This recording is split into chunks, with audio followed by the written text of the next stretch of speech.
In the last lesson, we talked a lot about matrices, how to take a system of equations and convert it into an augmented matrix. What we're going to do now is we're going to build on that to actually use matrices to solve systems of linear equations in 3 variables. And what the method we're going to learn today is called as Gauss elimination, and we're going to get the matrix into something that's called row echelon form. So our objectives are to understand Gauss elimination, to understand row echelon form, to use Gauss elimination to get a matrix into row echelon form in order to solve a given system of equations. Okay, so let's talk about Gauss elimination. Gauss elimination is a matrix method to solve systems of linear equations. With Gauss elimination, we're allowed to interchange any 2 rows. So let's say to swap out row 1 for row 2, we can multiply each entry in a row by the same non-zero number. So we can multiply each entry, let's say in row 1, by -2. And then we're allowed to add and subtract 2 rows. Okay, so our goal with Gauss elimination is to get our matrix into something that's called row echelon form. Okay, so these 2 examples at the bottom are examples of row echelon form, and we'll give some pointers on the next screen. Okay, so row echelon form. So notice our 1s are forming a diagonal. If we have a row of all zeros, it appears at the bottom. Okay, so a matrix or an augmented matrix is in row echelon form when the first non-zero entry is a 1. So first non-zero entry is a 1, first non-zero entry is a 1, first non-zero entry is a 1. The 1s really, with that, are forming a diagonal of 1s, and any rows that are made up of all zeros are at the bottom of the matrix. Okay. And as we talked about before in the last lesson, when a matrix is in this form, we're able to quickly get the answer to our system. Okay, so example 1, the augmented matrix below is in row echelon form and represents a system of equations. If possible, solve the system. So this is just to get us warmed up on row echelon form and solving the system. Okay, so our top equation means x minus 3y is equal to 7, and our bottom row means y is equal to -2. Okay, we have one equation with 2 variables, one equation with 1 variable. We can use back substitution to solve for x. Okay, so we have x minus 3 times y is equal to 7, and we'll continue to solve. So this is x plus 6 is equal to 7. Subtract 6 from both sides. X is equal to 1. So the solution here would be 1 comma -2 as an xy pair.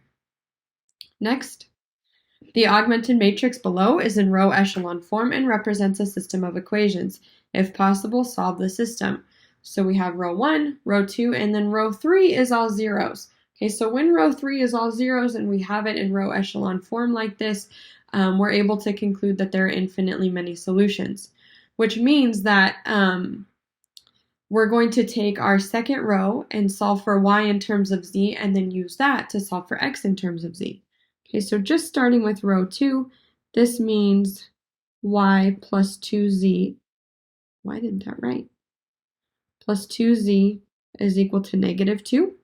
So if we subtract 2z from both sides, this gives us y is equal to -2z minus 2. Okay, so now let's work with our top row. This means x plus 2y plus 3z is equal to 6. And we're still going to use back substitution. So now that we know that y is equal to -2z minus 2, we're going to substitute that in, and we're going to be able to solve for x in terms of z. Okay, so this is x plus 2 times -2z minus 2 plus 3z is equal to 6. We're going to distribute the 2, so this is x minus 4z minus 4 plus 3z is equal to 6. Combine our like terms, so we have -4z and positive 3z.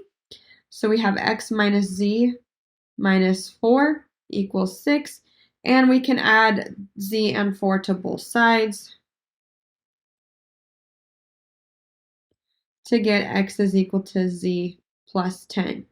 Okay, so we're going to put this all together on our next slide to show how this is infinitely many solutions. Okay, so we found that x was z plus 10, y is -2z minus 2, and then z is just going to stay as z. Okay, that's our parameter, or what we're going, z can be any real number, so we'll be able to choose a number for z and get an ordered triple. So our solution is this. If you notice, I cross my z's because my z's and my 2's start to look really similar. So this is our solution. But let me show you how this lends to infinitely many solutions. If we choose z equals 0 and substitute it in, we would get x is 10, y is -2, and z would just be 0. So here's one ordered triple.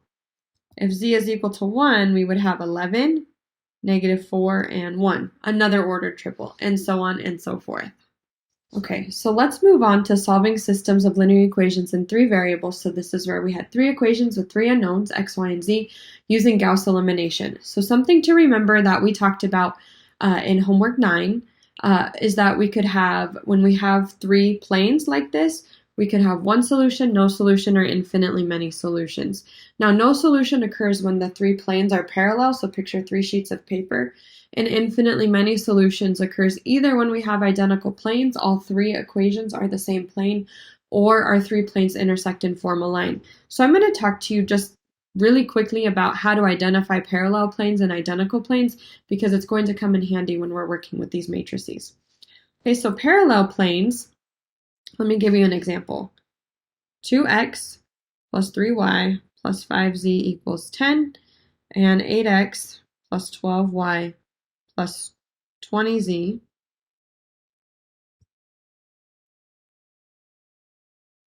is equal to 5. So notice that for the coefficients, or for the left-hand side of these equations, you can multiply everything in the top equation by 4, not everything, but everything on the left-hand side by 4 to get to the bottom equation. Okay, but 10 times 4 is not 5. So these would be parallel planes, they just sit in different places in space.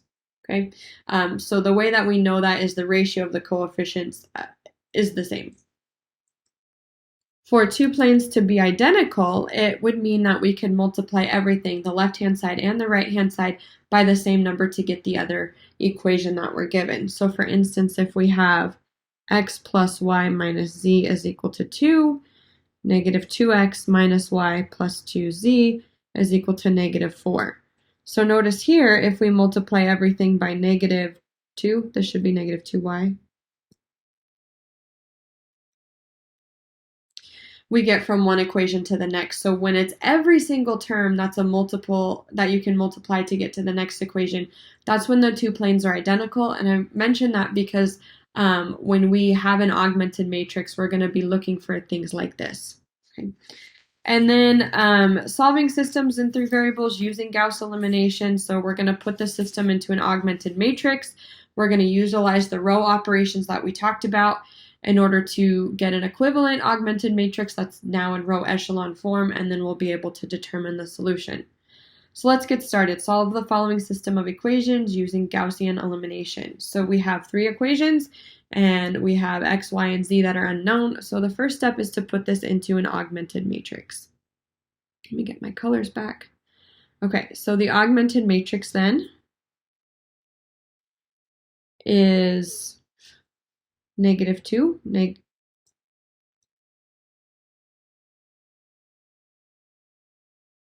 erase, okay. -2, -9, -1, 17, -4, -6, -2, 10, 3, 9, 1, -17.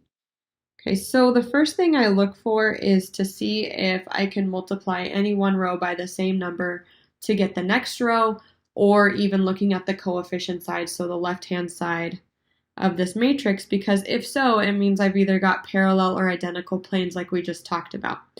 Okay, if that's not the case, then what my strategy is I work on row echelon form.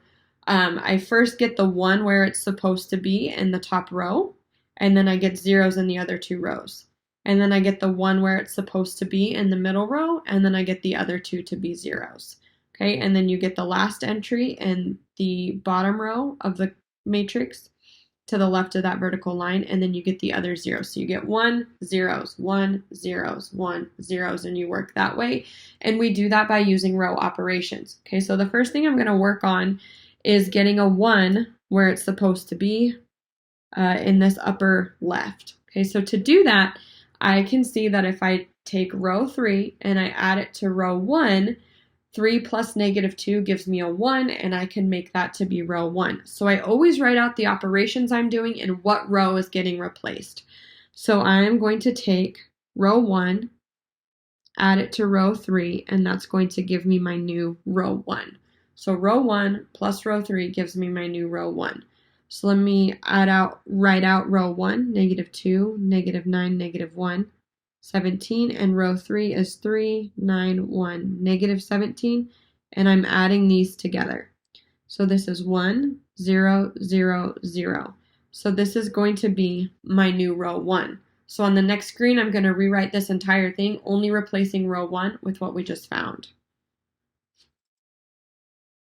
1, 0, 0, 0, -4, -6, -2, 10, 3, 9, 1, -17.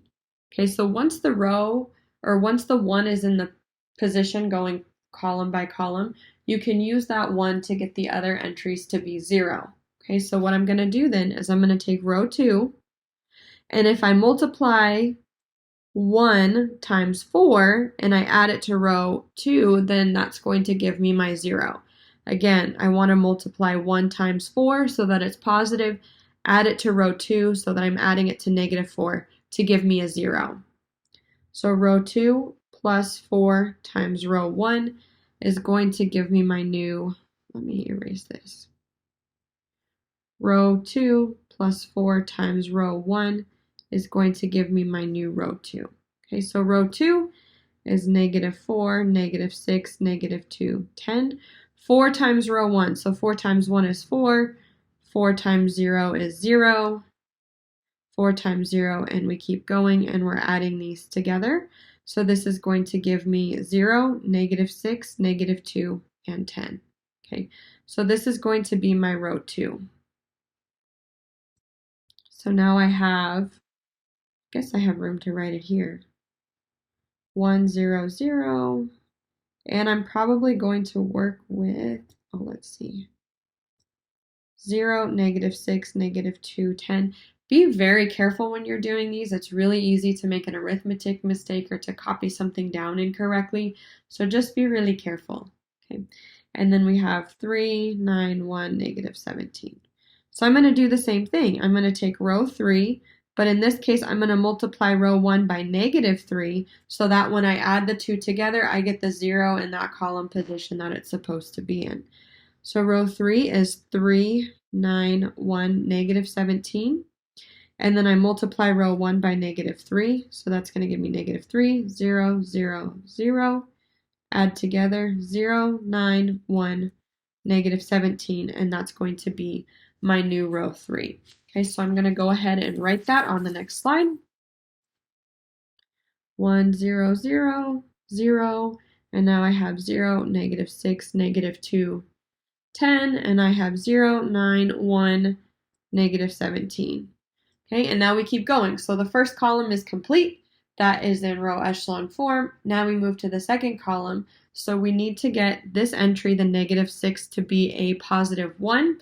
Sometimes the easiest way to do that is to divide by -6 or by that number so that you get it to be a 1. It's going to be really hard to get 6 and 9 to something that I can then add and get to a 1. Okay, so I'm going to take row 2 and divide it by -6. And that's going to be new row 2. So I would be taking 0 divided by -6, -6 divided by -6, -2 divided by -6, and 10 divided by -6. So this will give me 0, 1, 1/3, -5/3. Okay, so here's what my matrix looks like now. I'll write it on the next slide. Okay, this is going to give me row 2. So I still have 1, 0, 0, 0, 0, 1, 1/3, -5/3, and 0, sorry, I was looking at the wrong part of my page, 0, 9, 1, -17. Okay, so now I am going to take row 3 and I'm going to add it to -9 times row 2 because 9 plus -9 is going to give me the 0. So row 3 plus negative 9 times row 2 to give me new row 2, okay, or new row 3. So row 3 is 0, 9, 1, negative 17, and negative 9 times row 2. So we would take every entry here and multiply by negative 9 and simplify. Okay, so 0, negative 9, 1/3 times negative 9, if you put it in your calculator, you'll get negative 3. Negative 5/3 times negative 9, if you put that into your calculator, you'll get positive 15. And we add these together to get 0, 0, negative 2, negative 2. Okay.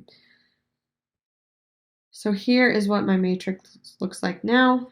1, 0, 0, 0, 0, 1, 1/3, negative 5/3, and 0, negative 2, negative 2, and oops, I forgot a 0. 0, negative 2, negative 2. Okay, so we're almost there. We just need to make this negative 2 a 1, and then we'll have this matrix in row echelon form. So I'm going to take row 3 and divide everything by negative 2. Okay, so if I do that, then you'll see that those become a 1. So I'm going to write my new matrix on the next slide. 1, 0, 0, 0, 0, 1, 1/3, negative 5/3, and 0, 0, 1, 1. Okay, so now we have our augmented matrix in row echelon form. This means that z is equal to 1. This means that y plus 1/3 z is equal to negative 5/3. And at the top, this means that x is equal to 0. So all we need to do is substitute z into our second equation and solve for y. So y plus 1/3 times 1 is equal to negative 5/3. 1/3 times 1 is just 1/3. And we need to get y by itself, so we'll subtract 1/3 from both sides. And this gives us y is equal to negative 5/3 minus 1/3, which is negative 6/3, which is negative 2. So our final answer here is 0, y is negative 2, and z is equal to 1. Okay, so here is our ordered triple for this problem.